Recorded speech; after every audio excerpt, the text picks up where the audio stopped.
찬양대의 찬양 감사합니다. 여러분이 너무나도 잘 아시는 시편 42편의 말씀이 시냇물을 찾는 한 사슴을 비유해서 다윗이 자기의 영적 목마름과 그 갈망함을 내가 마치 그 사슴과 같이 하나님을 찾고 있다라고 시편에서 다윗은 이야기를 하고 있습니다. 다윗이 표현하는 이 시냇물을 찾는 이 사슴의 이 갈급함, 이 갈증이 그냥 단지 잠시 목이 마른 그런 정도의 목마름이 아니라 여러분 생존에 대한 목마름을 이야기를 하고 있습니다. 이제 숨을 헐떡거리면서 이제 곧 물을 마시지 못하면 죽을 것과 같은 마치 그 사슴의 그 갈급함을 가지고 다윗이 내가 마치 그 사슴과 같이 생존에 대한 갈급함으로 하나님을 찾고 있노라 라고 시편에서 다윗은 하나님을 찾고 있다고 그렇게 이야기를 하고 있습니다. 여러분 동물의 왕국 이런 데 보시면 많은 동물들이 해갈을 하기 위해서 우물가에 이렇게 모이는 것을 여러 번 보신 적이 있을 것입니다. 그리고 보면 굉장히 예민하게 촉각을 곤두세우고 있죠. 왜냐하면 그 주변에는 자기의 생명을 노리는 맹수들이 그 우물가에는 평소보다 훨씬 더 많기 때문입니다.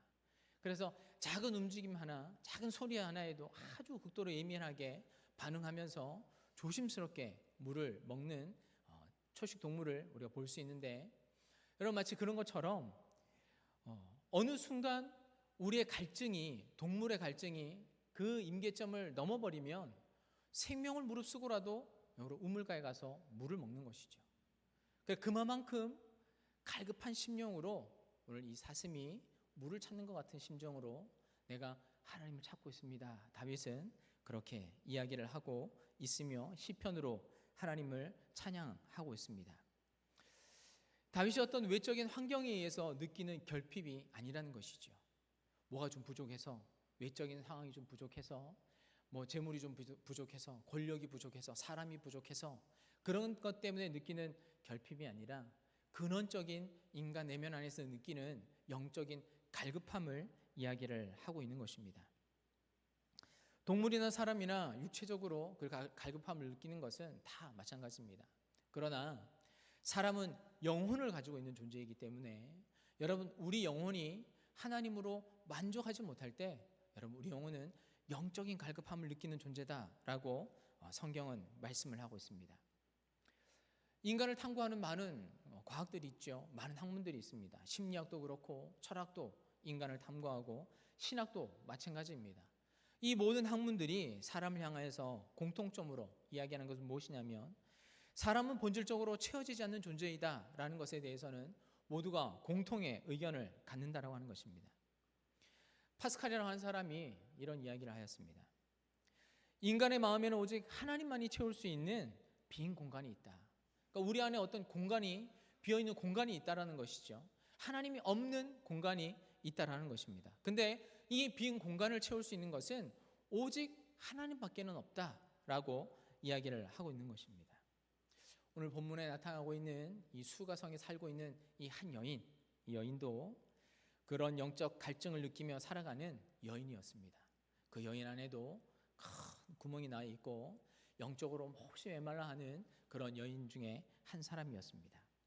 오늘 본문 3절에서부터 7절 말씀해 보시면 유대를 떠나서 다시 갈릴리로 가실새 사마리아를 통과하여야 하겠는지라.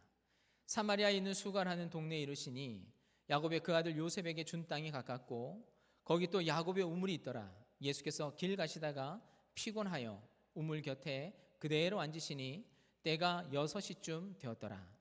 사마리아 여자 한 사람이 물을 기르러 왔음에 예수께서 물을 좀 달라 하시니. 아멘. 예수님께서 이 여인을 만나는 과정을 설명하고 있죠. 지도를 좀 보여주시면 예수님께서 남쪽에 있는 예루살렘 위치에서 사역을 하시다가 이제 북쪽에 있는 갈릴리, 예수님이 사시던 고향으로 올라가시는 여정에 있었습니다. 그런데 예수님께서 여러 갈래의 길이 있는데 오늘 내가 이 사마리아를 지나서 올라가야 되겠다라고 말씀하시면서 그냥 예루살렘에서 쭉 직진거리에 있는 길을 따라 예수님께서 올라가셨습니다. 그리고 성경에 나와 있기로는 6시쯤에 이 수가라 하는 동네에 도착하시고 몹시 피곤하셔서 그 우물가에 털썩 주저앉으시고 제자들은 예수님과 먹을 것을 구하러 동네 안으로 들어가신 것이죠. 그때 저기 멀리서 한 여인이 물을 기르러 오고 있는 것을 보았습니다. 그 여인이 다가왔을 때 예수님께서 물을 좀 달라라고 여인에게 요구를 하셨죠. 9절에 보시면 손님이 지나가는 사람이 물을 좀 주십시오라고 하면 우리보다 지금보다 더 정스러운 시대에 우리도 뭐 옛날에 뭐 잎을 3개 떨어뜨려 가지고 바가지에다가 물을 주는 뭐 그런 예의가 있는 나라인데 오늘 예수님을 향하여서 당신이 유대인인데 사마리아인 나와 무슨 상관이 있습니까? 라고 예수님께 이렇게 딱 사이에 금을 긋는 여인을 볼 수가 있습니다. 이게 역사적으로 이 사마리아와 유대인들 사이에 깊은 갈등이 있었습니다. 예전에 북이스라엘이 멸망을 하면서 이 땅에 살던 사람들을 다 밖으로 내어보내고 외부에 있던 사람들을 이 땅에 다 데려다 놓으면서 많은 피가 서로 섞였던 것이죠. 그래서 유대인들은 이 사마리아에 살고 있는 사람들을 자기의 동족이라고 생각하지 않습니다. 그리고 하나님의 선민이라고 생각하지 않는 것이죠. 그래서 이런 역사적인 오랜 일들을 통하여서 갈등과 골이 굉장히 깊어졌기 때문에 유대인들은 사마리아 사람들과 말을 섞지 않습니다. 아까 제 지도에서 보여주셨던 것처럼 예수님께서 직진으로 향해서 사마리아를 거쳐서 위로 올라가는 길을 선택하는 유대인들은 아무도 없습니다. 좀 멀지만 저 2번 길처럼 쭉 돌아가는 길을 선택해서 갈릴리로 대부분 올라가죠. 그만큼 감정의 골들이 이 사마리아와 유대 사람들 사이에 깊었기 때문에 서로 함께하지 못했던 긴 역사가 있었다는 것입니다. 이 여인은 이것을 기억하여서 예수님에게 당신은 유대인이고 나는 사마리아 사람인데 당신이 어떻게 나에게 물 좀 달라 또 나에게 말을 할 수 있느냐라고 이 여인은 말하고 있는 것이죠. 그럼에도 불구하고 예수님은 이 여인을 만나기 위해서 오신 것이죠. 이런 모든 상황과 역사적인 배경을 다 아심에도 불구하고 예수님은 이 여인을 만나러 오셨습니다. 왜 그러셨을까요? 우리가 오랫동안 당신들을 핍박했으니 내가 유대인으로서 사과를 하고 사마리아 당신과 화해하기 위해서 왔습니다. 내가 대표로 왔습니다. 여러분, 이런 것이 아니라는 것입니다. 이 여인에게 하나님의 구원과 하나님의 은혜와 하나님의 긍휼이 필요하기 때문에 예수님께서 찾아오셨다는 것이죠. 예수님은 그 시대의 사람들이 보든 그 유대 사람들이 사마리아 사람들을 보든 똑같은 시선과 관점으로 이 여인을 바라보는 것이 아니라 하나님의 마음으로 이 여인을 바라보고 있는 것입니다. 사랑을 받아야 할 존재이고 하나님의 은혜를 받아야 되는 존재이고 하나님의 긍휼을 받아야 되는 존재로서 괴로워하고 고통스러워하는 이 여인의 삶 속에 예수님께서 그 하나님의 사랑을 가지고 이 여인에게 찾아왔다는 것이죠. 우리에게 찾아오신 예수님도 동일하신 하나님입니다. 우리를 향해서 어떤 조건도 묻지 않고 우리가 어떤 사람이었는지도 묻지 않고 우리가 어떤 죄를 지었는지도 우리 묻지 않고 우리의 삶 가운데 오셔서 우리를 만나주시고 우리를 아들이라 말씀하시고 우리를 딸이라고 말씀하시고 우리를 하나님의 자녀라 말씀하시고 영원한 하나님의 나라가 너에게 있다라고 말씀하시는 그 예수님을 우리 모두가 만났던 것처럼 여러분, 이 여인에게 어떤 사람이 만들어 놓은 기준을 가지고 이 여인을 만나는 것이 아니라 예수님은 모든 사람에게 이 하나님의 사랑을 가지고 찾아가고 만나고 돌보고 사랑하셨다는 것이죠. 그래서 우리는 누구도 허물하지 않고 우리에게 찾아오셔서 모든 사람에게 필요한 하나님의 사랑의 긍휼을 가지고 찾아오시는 예수님의 모습을 오늘 이 본문 안에서 만날 수가 있습니다. 이 여인이 물을 길러 나왔죠. 그 시간이 성경에는 6시쯤이라고 이야기를 합니다. 이스라엘과 우리나라는 시차가 있습니다. 한 6시간 정도 시차가 있는데 성경 안에는 그 시차를 따지지 않고 이스라엘 시간을 그대로 썼기 때문에 지금 여기서 말하는 6시는 정확히 정오 12시쯤 되는 시간입니다. 그러니까 가장 정오에 가장 햇볕이 뜨거운 그 시간에 이 여인이 물을 기르러 지금 나온 것이죠. 제가 어제 이스라엘의 정오의 날씨를 이스라엘 기상청을 찾아 들어가서 한번 물어봤습니다. 근데 저렇게 적색으로 다 글이 뜨더라고요. 오전 11시부터 오후 7시까지 황색 경보, 극고온 발령. 덥다는 거죠. 한마디로. 사람이 움직이기에는, 이 시간 안에서 사람이 움직이기에는 굉장히 덥다라는 것입니다. 지금도 그렇고 과거에도 동일하게 굉장히 더운 날씨여서 이 시간들을 피해서 대부분 일을 하고, 우리도 지금 뜨거운 날씨를 경험하고 있지 않습니까?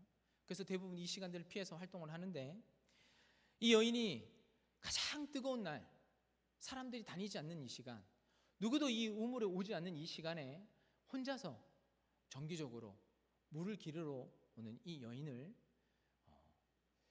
당연히 이 여인 안에서 왜 이 여인이 이렇게 정기적으로 아무도 오지 않는 이 시간에, 이 정오의 뜨거운 낮에 혼자 와서 물을 기를까 한번 생각해 보면 그 나름의 어떤 사연이 있는 여자라는 것을 알 수 있습니다.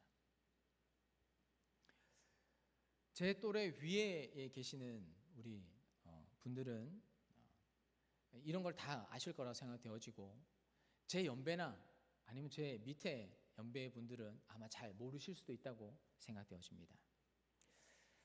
저는 굉장히 시골 깡촌 출신의 사람으로서 저희가 살던 어린 시절에 그 동네에 상하수도가 들어오지 않았기 때문에 어머니들이 항상 우물에 가서 물을 길어 오셔야 됐습니다. 그래서 전설의 고향에서 나오는 그런 둥그런 이런 우물을 전설의 고향이나 TV에서 한 번씩 보셨을 것이라고 생각되어집니다.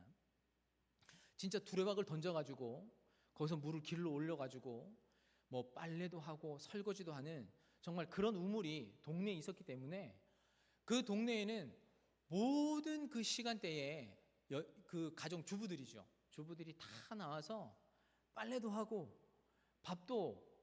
쌀도 씻고, 그리고 아이들도 씻기고, 자녀 이야기도 하고, 동네 이야기도 하고, 뭐 여러 가지 이야기도 하고, 남편 욕도 하고, 뭐 시아버지 시어머니 얘기도 하고.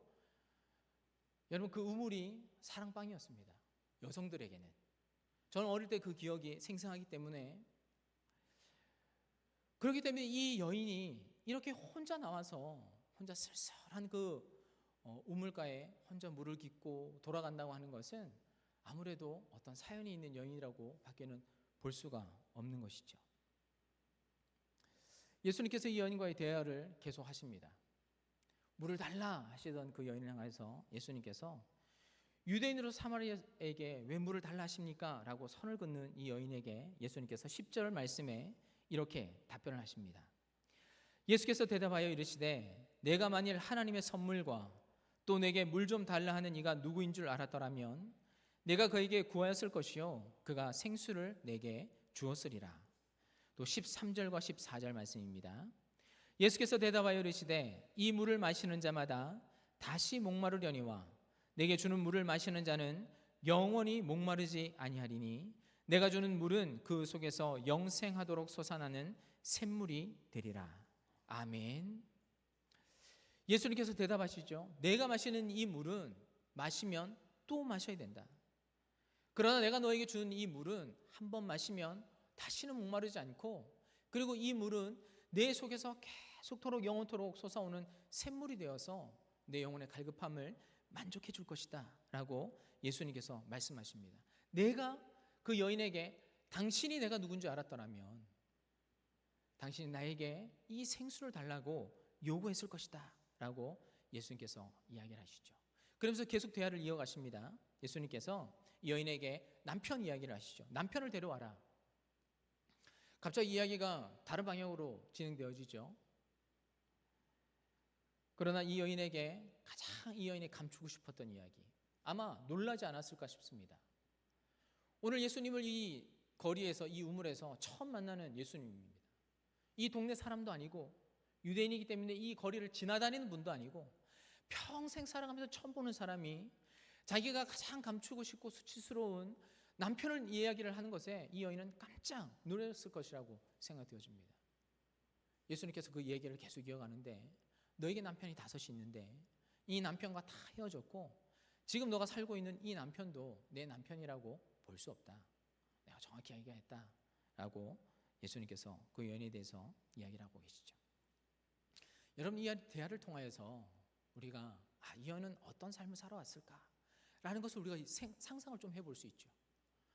5번이나 결혼을 하였고 6번째 남자와 살고 있는 여인이었습니다. 얼마나 많은 고통과 아픔이 이 여인의 삶 속에 있었을까?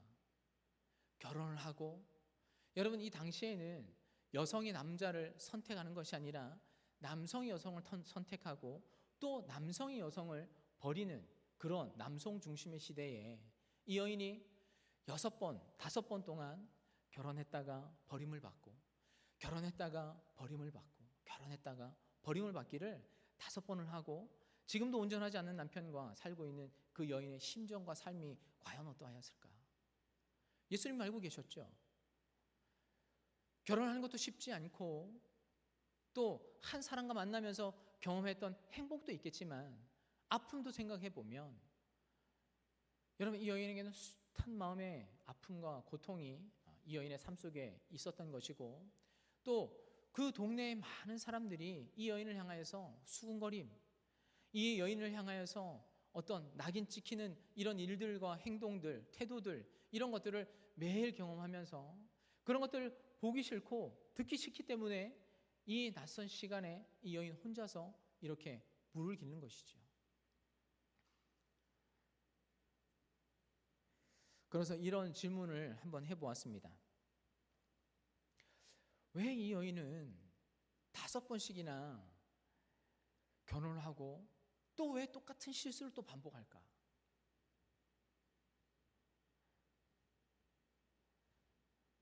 왜 한 사람을 만나고 버림받고 또 결혼하고 또 버림받으면서 왜 이런 상처 입는 일들을 계속적으로 반복할까? 여러분 그때에 떠오르는 것은 이 여인의 삶 속에 여러분 이 결혼을 통하여서 또 사랑하는 사람을 통하여서 자신의 삶의 만족을 위해서 내 안에 채워지지 않는 이 갈급함을 사랑을 통하여서 만남을 통하여서 극복하고자 하는 이런 모습이 있지 않았을까? 그러니 상처를 입음에도 불구하고 또 결혼하고 또 결혼을 하는, 그럼에도 불구하고 포기하지 않고 자기네 마음속에 채워지지 않는 이 갈급함을 또다시 채우기 위해서 또 다른 사람을 만나는 이런 삶이 계속 반복되어지는 이 여성 속에 자기의 목마름을 채우기 위함이 아니었을까라고 한번 생각을 해보았습니다. 예수님과의 대화 속에서 이 여인이 19절과 20절 말씀에 이런 이야기를 합니다. 여자가 이르되 주여 내가 보니 선지자로소이다. 우리 조상들이 이 산에서 예배하였는데 당신의 말은 예배할 곳이 예루살렘에 있다 하더이다. 여러분 이 여인이 자기의 삶에 자기가 감추어두고 싶은 이 이야기를 예수님의 입으로 꺼내는 것을 듣고서 이 여인이 생각하기를 이분은 선지자구나. 이분은 내 안에 있는 속마음을 다 알고 있는 선지자구나. 그래서 당신은 선지자가 아닙니까? 라고 물으면서 어디서 예배해야 됩니까? 라고 이 방향의 질문을 또 한 번 꺾는 것을 보게 되어집니다. 내가 어디서, 우리 조상들은 여기서 예배해야 된다고 하는데 어디서 예배를 해야 됩니까? 라고 예수님께 질문하게 되어지죠. 저는 이 질문이 이 대화의 방향을 꺾기보다 이 여인이 정말 간절히 바랬던 것, 어떻게 해야 나의 이 영적인 갈급함을 내가 어디서 채울 수 있겠습니까? 내가 사람을 통해서 이 마음을 채워보고 싶고 내 아픔과 어려움들을 사람을 통해서 내가 여러 번 채워보려고 노력했지만 감당하지 않고 채워줄 수 없는 이것을 내가 예배를 통하여서, 하나님을 통하여서 내가 좀 채워보고 싶은데 내가 어떻게 하면 좋겠습니까? 라고 예수님께 묻는 그 여인을 보게 되어진다는 것이죠. 비문증이라는 건데 이 비문증이 실명의 전조 증상이라는 거 아직도 모르는 사람 있어? 내가 유튜브에서도 백날 첫날 얘기하잖아. 이거 방치하면 어떻게 된다고? 실명이라고, 실명. 절대로 그냥 지나쳐서는 안 되는 질병이라고 내가 몇 번을 말해. 너네 근데 이 비문증 이거 왜 생기는지 모르지. 비문증은 수정체와 90주를 내가 아노니 그가 오시면 모든 것을 우리에게 알려주시리이다. 예수께서 이르시되 내게 말하는 내가 그라 하시니라. 아멘. 여러분 이 여인은 계속 메시아를 찾고 있었죠. 메시아다, 그리스도라, 우리를 구원하신 어떤 그 분이 오실 것을 내가 알고 있습니다. 그럼 이 뭐라는 거예요? 내가 그 메시아라고 말하는 분, 그리스도라고 얘기하는 분을 내가 기다리고 있었습니다. 전조 증상이라는 거 아직도 모르는 사람 있어? 내가 유튜브에서도 백날 첫날 얘기하잖아. 이거 방치하면 어떻게 된다고? 실명이라고, 실명. 절대로 그냥 지나쳐서는 안 되는 질병이라고 내가 몇 번을 말해. 너네 근데 이 비문증 이거 왜 생기는지 모르지. 비문증은 수정체와 망막 사이 이 유리체에 찌꺼기가 끼고 그게 유리체 속을 떠다니면서 시야의 날파리나 아지랑이처럼 보이게 되는 거야. 마치 그 목말라 하는 사슴처럼 예수님께서 내가 말하는 그가 바로 나다라고 그 옆에 얘기를 주시죠. 그 우물물을 다 사용했습니다.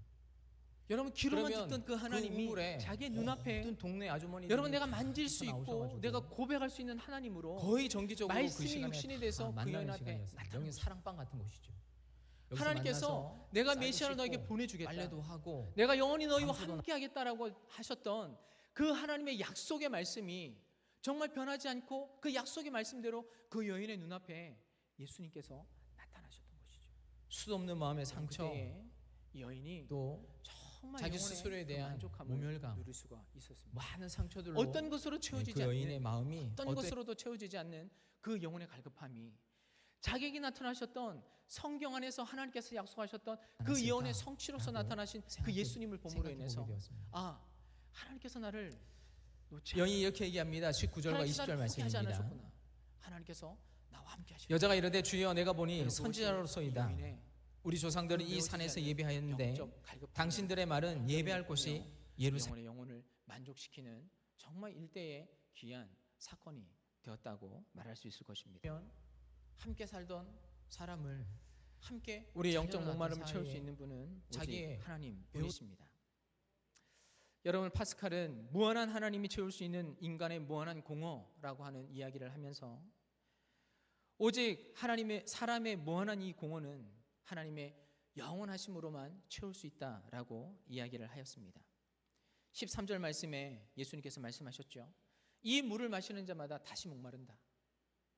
너희가 세상 것들로 너희의 사이 너희가 간절히 원하는 그 무엇으로 세상의 것들로 너희 삶을 채워도 목마르다.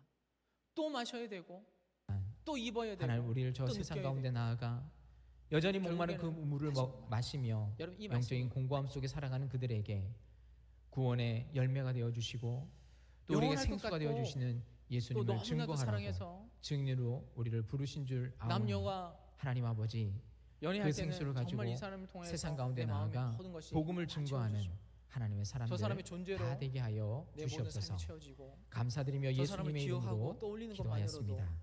세상의 아멘. 모든 것이 다 핑크빛 같고 너무나도 좋은 날들을 살아가다가 여러분 이 사람과 그래서 영원히 함께 살고 싶어서 결혼하는데 여러분 결혼해서 여러분 그 사랑이 증오로 바뀌는 사람들도 있죠.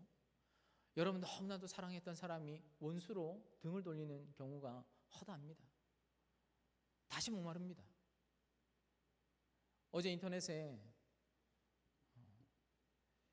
저도 알고 있고 저도 과거에 봤던 사람이었는데 여러분 극단적인 선택을 해서 또 시신으로 발견되었다고 하는 그 소식을 들었습니다. 깜짝 놀랐습니다.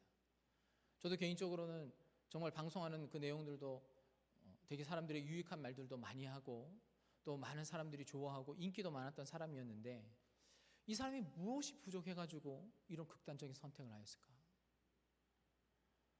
목마르다는 겁니다, 여러분. 많은 것을 다 가지고 있고 사람들이 봤을 때는 많은 사람들이 사랑하고 많은 사람들로부터 또 칭찬도 받고 대내외적으로도 활동도 많이 하고 그런 사람이지만 여러분 목마르다는 것이요.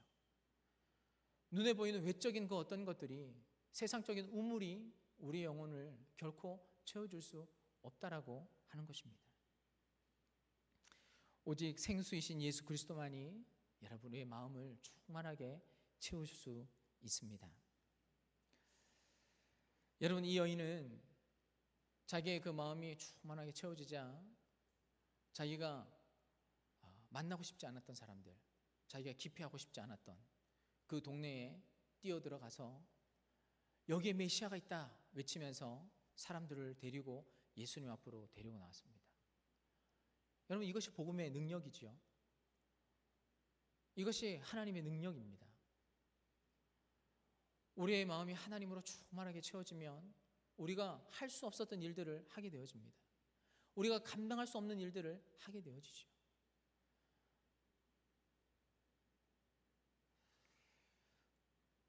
예수님께서 의도적으로 이 사마리아 여인을 찾아오셨습니다. 그 여인이 거기 있는 줄 알고 그 사마리아 여인을 예수님께서 찾아가셨습니다. 근데 여러분 이 대화를 쭉 읽어보면 이 여인의 삶에 대해서 꾸짖는 예수님의 모습이 한 장면도 한 단어도 등장하지 않는다는 겁니다. 왜 그런 삶을 살았느냐? 왜 이런 삶을 계속 살고 있느냐? 왜 반복해서 이런 삶들을 계속 살고 있느냐? 예수님 단 한마디도 하지 않습니다. 이 여인 내면 안에 있는 정말 영적으로 갈급해하고 메시아를 기다리고 있는 이 여인에게 예수님께서 찾아가셔서 오늘 생수가 되어주시는 예수님의 모습만 볼 수 있는 것이죠. 이 여인이 정말 필요로 하는 것, 이 여인에게 정말 필요한 생수가 되어주시는 예수님께서 복음의 말씀으로 이 여인의 영혼을 만족해 주시는 그 모습만 볼 수가 있습니다.